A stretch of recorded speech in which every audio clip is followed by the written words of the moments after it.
Okay, good morning everyone and welcome in the lecture series of automation and robotics. Today we are focusing on the part handling and feeding devices for the automation system. So as we know that material handling in the industry is one of the automation part, and it can increase the production and decrease the distance travel time, or you can say that minimize the labor cost. So there are their own benefits in the automation.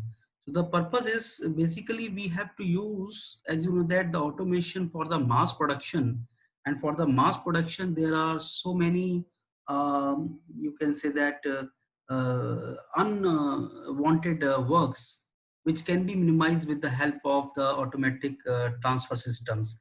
So there are some elements which are used in the part delivery systems. You can see this picture where the first part of the elementary is called as a hopper. So this is basically the hardware system that deliver components to the workhead in an automated assembly system. Typically, it consists of the following elements, and the hopper is a type of a container which in which the components are loaded at the workstation, right? And the components are usually loaded in the hopper in a bulk. So this means that the parts are randomly oriented initially in the hopper. So the next which is the attachment with the system is called as the part feeder. And this part feeder is basically, this is a mechanism that removes the component from the hopper one at a time for the delivery to the assembly workhead. So the hopper and the part feeder are often combined into a one operating mechanism. It may be the integral part of the hopper.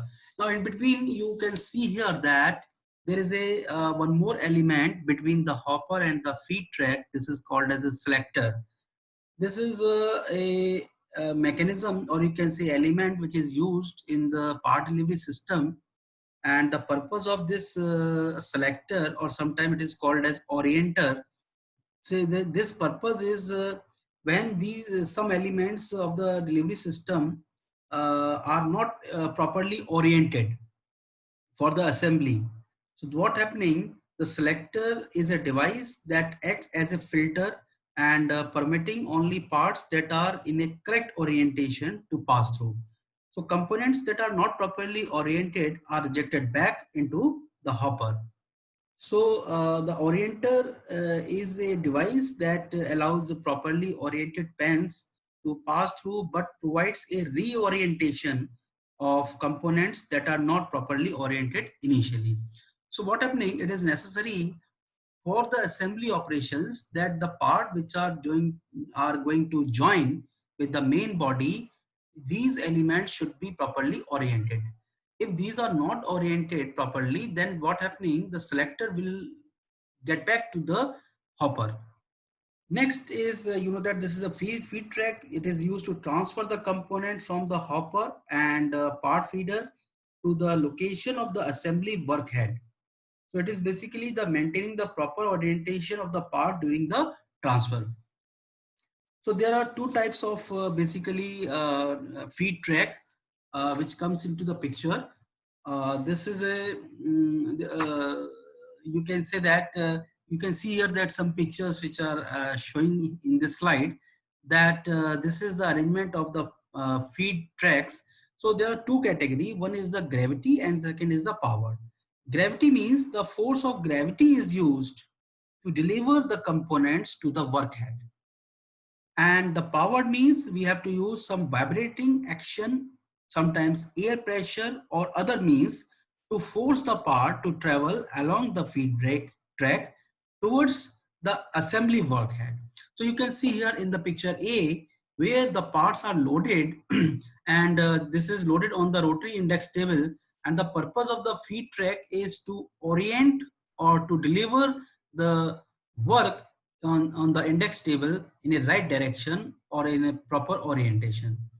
So this will maintain the direction and orientation of the part in a proper manner. Similarly, in the case of this B type, you can see here that the parts are loaded vertically, and these parts are delivered on the workbench with the help of this vertical delivery system, and this is a feed track. So what happening, one by one this is moving down due to the gravitational force. And in this case we use the conveyor belt, and this system is work uh, on the basis of the conveyor belt, and this feed track will provide a constant and oriented parts to the. And similarly in the case of D, it means where we can use a small type of robotic arm which can use to pick and place and positioning with the help of a feed track. Similarly, in the case of the last figure, it is basically the work carrier is moving at a constant speed, and this is taking from one feeder, because in the feeder the elements are in a right direction, and this mechanism what happening, this is a small type of a robot which will pick here and place on the work carrier. So the orientation of the element will not be changed. Now, chutes are also used as a part delivery system. So, due to maybe gravitational force or due to with the help of the um, roller arrangement or due to the friction. So, what happening? We can use here the conveyors to transfer the part from top to bottom, and this is basically classified into the main category. I have shown here some pictures for you, and basically there are different types of chutes. One is the straight side, second is the roller chutes, spiral roller, a vertical open core chutes, a zigzag or curvilinear chutes, a ladder chutes of retarding type, powered, and chain control chutes. So this is basically these mechanisms are also used for the part delivery system. Now, if we are talking about the control strategies to control the operation of automatic transfer system, there are three type of control system. One is the sequence control system, second is the safety monitoring, and third one is the quality monitoring. And the quality monitoring is also classified into two ways. One is the instantaneous control, and the second is the memory control. So safety control, the sequence control is the purpose of this function is to coordinate the sequence of action of the transfer system and its workstation. So you can see here that in this case, the various activities of the automated flow lines must be carried out with the split second timing and accuracy. So here what happening, we have to control the sequence, means the part which will move in a sequence. This is the purpose of the controlling of the sequence. Next is the safety monitoring. Now the function of the safety monitoring ensure that the transfer system does not operate in an unsafe or hazardous condition.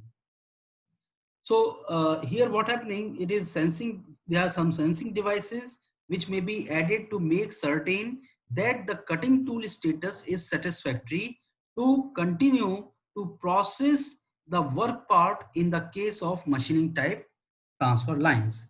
Now other checks might include monitoring certain critical steps in a sequence control function to make sure that these steps have all been performed and in the correct order. So this is basically used to provide the safety of the mechanism. Next is the quality control or quality monitoring. This is the third control function which is used to monitor certain quality attribute of the work part. Because the quality checking or inspection is also the job of the automatic transfer system, or you can say the part of the automation, where we have to check the quality of the finished part simultaneously or during the operations. If there is any problem with the quality, it may the parts may be rejected, or any defect which is found with the parts finished part, it may be observed and automatically rejected. Then therefore the purpose of this type of system is basically to identify and possibly reject defective parts and assemblies. So the inspection devices required to perform quality monitoring are sometimes incorporated into existing processing stations, or separate stations are included. So you can see here that in this diagram where the process is going on, and you can see that the production of automation and the one and the second part, and the third last is one, the inspection automation. So if the inspection operation is performed here, and if there is any defected part, it will go back and to the production output. It depends upon the where it also identify where the defect occur. It means whether it is occur at the first or at the second. So if it is related to the second one, it will move to the second one. So that there is a feedback type of system which gives us that yes, this part is defected, it must be either rectified, or if there is any problem with the assembly, or you can say that if they are not in a combination, then it could be identified and rectified itself by the system. So it is basically divided into two categories. As I said that first one is the instantaneous control, and the second is the memory control. So let us try to understand that what is the meaning of instantaneous control. See, this mode of control stops the operation of the flow line immediately when a malfunction is detected. If suppose sometimes what happening, there is any defect or there is any machine problem, then it will be automatically stop the operation, and then you can rectify it easily, and it is relatively simple, inexpensive and trouble free. So what happening in this case, there is a diagnostic feature also added to the system to aid in identifying the location and cause of the trouble to the operator, so that repair can be quickly made. See, sometimes you can see that in the power plant there are so many machines, so many you can say transfer mechanism.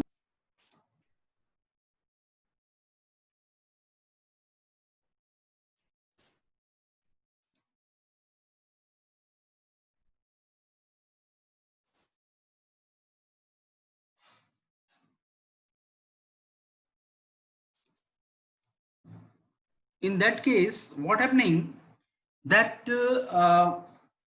it can be easily detected, self detection is there, and can be rectified the problem. So stopping the machine results in loss of production from the entire line, and this is the system biggest drawback. As we understand that if there is any you can say can any type of you can say that there is any stoppage, or you can say halt, which is occurring in the system, then it may be a very big loss for the production. So we have to rectify and easily control the things, and then this can be controlled by the instantaneous control. Next is the memory control. So in contrast to instantaneous control, the memory control is designed to keep the machine operating. So what happening, it works to control quality and protect the machine by preventing subsequent station from processing and particularly work part, and by segregating the part as a defective at the end of the line.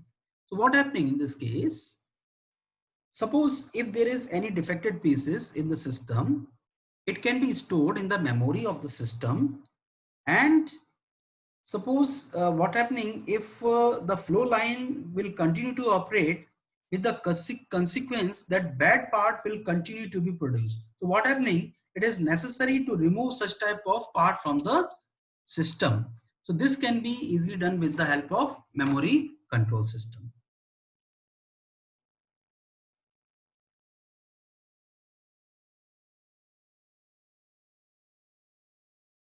Okay, so here we have to see the assembly of the components. For the assembly of the components can be divided into basically main three categories. One is the mechanical fastening, second is the joining method, and third is the adhesive bonding. So mechanical fastening means sometimes we have to assemble the elements with the help of screws, bolts, nuts, etc., rivets. You can say that press fits, snap fits, temporary interface of the two parts, C-rings, swaying and stitching for soft thin materials. And in the case of joining methods, we have to use the welding, brazing and soldering. These operations are used for the joining method, two pieces. So adhesive bonding means we have to use thermoplastic, thermosetting, or with the help of some chemical reaction, we can bond the elements with the help of adhesive bonding. So there are various methods used in the industry to accomplish the assembly processes. Now major methods which are used to industry for the assembly process are the manual single station assembly. Second is the manual assembly line, and third one is automated assembly system. Now manual station assembly means it is a single workplace to accomplish the product or some major sub-assembly of the product. Okay, so it is used on a product that is complex and produced in a small quantity, one or more workers depending on the size of the product and the production rate. So such as, for example, the machine tools, industrial equipment, aircraft, ships, and complex consumer products like appliances, home appliances, cars, or some special type of equipment which can be produced. So this we have to use the manual single station assembly. So one worker will, or one or two worker will work on a single station. Next is the manual assembly lines. So it consists of a multiple workstations in which the assembly work is accomplished as a product or sub-assembly which is passed from station to station along the line. Now in this case, each workstation, one or more human workers perform a portion of the total sub-assembly work on the product. So by adding one or more component to the existing sub-assembly. In the case of manual assembly lines, which are used in high production situations where the work to be performed that can be divided into small tasks, and the task assigned to the workstation on the line. Now the major advantage of the using manual assembly line in is a specialization of labor by giving each worker a limited set of tasks to do repeatedly. So what happening in this case, the worker who is working such type of uh, uh, system, in that case, what happening key, the worker is specialized, or you can say it is an expert in their work because he is doing the repetitive job. So he may be or he will be expertise in this job or work.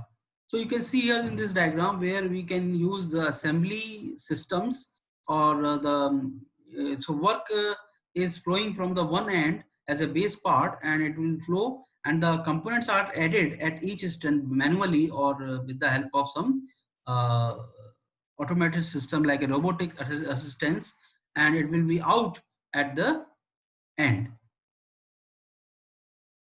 So there are different types of automated assembly flow lines.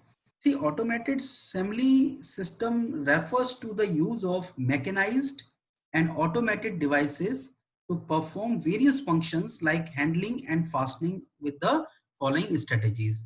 So these strategies basically are used to reduce the amount of assembly which is required, use of modular design, reduce no fastener required, reduce the number of component to handle, limiting the number of unnecessary motion. If there are unnecessary motion, we have to control. So on the basis of this, we can classify, or we have to understand the different types of automated assembly flow line. One is the continuous transfer system. Okay. The second is we have already discussed synchronous transfer system. Third one is the asynchronous transfer system, and fourth one is stationary base part system. So this we have already discussed in the previous lecture also. Let us recall these systems where we can understand basis on the physical configuration, we can classify further these systems. So first one is the dial type assembly machines. Now, in the case of dial type assembly machines, the base part which are indexed around a circular table or in the form of dial, the work stations are stationary in this case and usually located around the outside periphery of the dial. So in this case, what happening? The work is loaded, and the on the each and every workstation, this will index, and then it will rotate at a particular time, or intermittent motions can be used here. And then what happening in this case? We have to perform the process. The next is the inline assembly machines. We have discussed already that there are a system or a conveyor belt which is used here to flow the parts at a constant speed. And in this case, if there is an assembly system, you can observe here that some elements are assembled at the station number 1, another, then it will move forward to the station 2, and then some more components will be added here, and it will continue till the final assembly is completed. So next is the this system is basically is known as carousel assembly system. In this case, basically it represents a hybrid between the circular flow and work provided by the dial assembly system. Or you can say that it is the combination of the dial system and the inline assembly system. Therefore, the work is also rotated. A dialing tap here takes place, and then it will rotate. Now in this case, we have to use the assembly line balancing. And what is the significance or meaning of the assembly line balancing? It means that arranging the individual processing and assembly tasks at the workstation so that the time required on each workstation on each station is same, right? So means what happening that we have to further classify the timing which is set already for each workstation. It is constant. So the concept in which we have to integrate the all workstations and balance the time required in such a way that the flow of work part should be smooth. Means we have to prevent any type of halt, or you can say the you can say that stoppage of the system. If we were to prevent, we have to set the timing between the one workstation and the second workstation so that it is should be balanced. This is called as the assembly line balancing. So there are following are the benefits of the line balancing. One is the allocating balanced workload. Second is increased production rate. And third one is the reduced idle time of machine. And fourth one is reduced wastage. And fifth one is the reduced material handling. As you know that when we balance the assembly line, these are the benefits of the assembly line balancing, so that we can balance the workload, increase the production rate. Yes, if it is less delay time or waiting time, then what happening, the production rate will increase. And because since the purpose of using the line balancing is to reduce the idle time of the machine, sometimes what happening, if we see that the machine, you can say that processing time, and compare the processing time of the one machine with the other machine, you have to set the timing of the flow of the material. Means suppose the second time will perform its operation faster than the first machine, then what happening, when the material is processing and the one machine, the second machine will wait, or vice versa. So suppose if the time taken for the one machine is less as compared to the second machine, then there will be a waiting time, and this we can reduce with the help of line balancing system. Then of course we have to reduce the wastage also, because since all the operations are automated and cutting operation, machining operations are also precise and accurate, so therefore the ultimate goal of the industry is the green manufacturing. Green manufacturing means we have to reduce the wastage. Now this is basically first adopted by the Japanese, who adopted the this technique and launched in the industry. Then green manufacturing is the manufacturing where the wastage is very less, or you can say it is a zero wastage, right? Material will reuse and the maximum material will consume, right? And there is a very less wastage in the material. So we have to prepare the sequence of operations such that there must be a very less wastage or less time. Then next is the reduced material handling. Of course, if you are using the assembly line balancing, there is no need to use the human intervention, because the material handling is quite easy, as we have discussed in the previous example. Like a, you can say that the conveyor belts are used to transfer the part from one end to the another end. There are long transfer mechanism, inline mechanism, circular mechanisms, and chutes also, due to which we can transfer the parts from top to bottom, or you can say at very high to lower, with the help of the gravitation or sometimes force, right? External force. So there are different constraints for the assembly line balancing also. See, we have to consider these constraints for the assembly line balancing. First one is the precedence constraint. The precedence constraint means it is a basically technological sequencing requirement. It refers to a technological sequence requirement. It causes the delay in work progress and the line become unbalanced. If there is any delay between the work progress, then we have to again focus that how to balance the line. But yes, in the industry there is always a small delay in work progress. So for example, a threaded hole must be drilled before tapped. A nut can be turned and tightened after washer must be placed.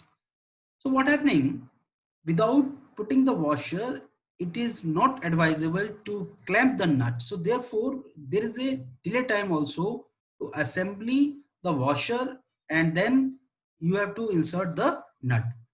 Then next is the joining constraint. Joining constraint, it concerned with the restriction of arrangement of the stations according to the sequence of work. It may be considered as a positive or negative. So positive joining constraint means that certain work element should be placed nearer to the each other, right? So what happening, suppose if we want to transfer the work from one place to the another place, we have to plan such that these work elements should be placed nearer to each other. So that this is called as the positive joining constraint. Next is the negative joining constraint, indicates that the work element might interfere with one another. So it is created due to the lesser space available. Sometimes what happening in this plant, they are a very less space, and it is quite a possibility that the one work part may interfere with the another part. So we have to check this and understand the constraint. This is basically due to the less space which is available in the plant. Then next, last one is the position constraint. Position constraint is constraint with the physical arrangement of resources according to the sequence of the workpiece. Now what happening, it creates a weighting of work part that cause the delay in the production. So what happening, it would be encountered in the assembly of large product as such as you can take automobiles or major appliances. So this is basically called as a positional control. Thank you very much.